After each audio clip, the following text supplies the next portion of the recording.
வணக்கம். நான் doctor Palvannan, Royal care மருத்துவமனையின் உணவு குழாய், இரைப்பை, கணையம், கல்லீரல், குடல் அறுவை சிகிச்சை நிபுணர் பேசுகிறேன்.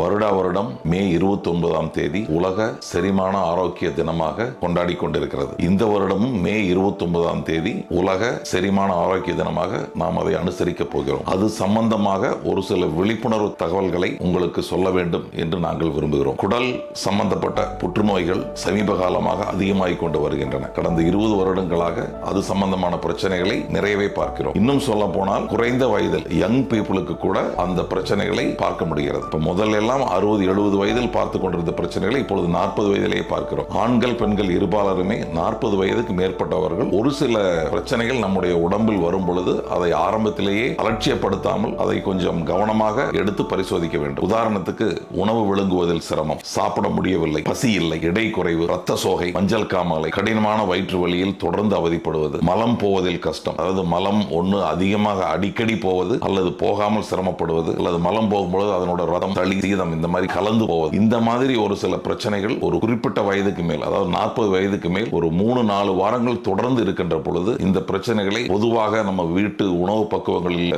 சரி பண்ண முயற்சி செய்வதோ அல்லது ஒரு சில மாத்திரைகள் வாங்கி சாப்பிட்டு சரி பண்ணுவதோ இல்லாமல் முறையான மருத்துவரை அணுகி ஒரு ஆஸ்பத்திரியில் அதற்கான பரிசோதனைகளை அவசியம் செய்ய வேண்டும். நான் சொல்கின்ற அத்தனை பிரச்சனைகளும் கேன்சர்னால் மட்டுமே வருகின்ற பிரச்சனைகள் அல்ல, மற்ற வியாதிகளிலும் வரலாம். ஆனால் இது கேன்சராக இருக்கின்ற பொழுது அதை நம்ம ஆரம்பத்தில் கண்டுபிடித்தால் அதை முழுமையாக குணப்படுத்தக்கூடிய வாய்ப்புகள் இன்று நிறையவே இருக்கின்றன. நன்றி. Happy cut is a healthy gut.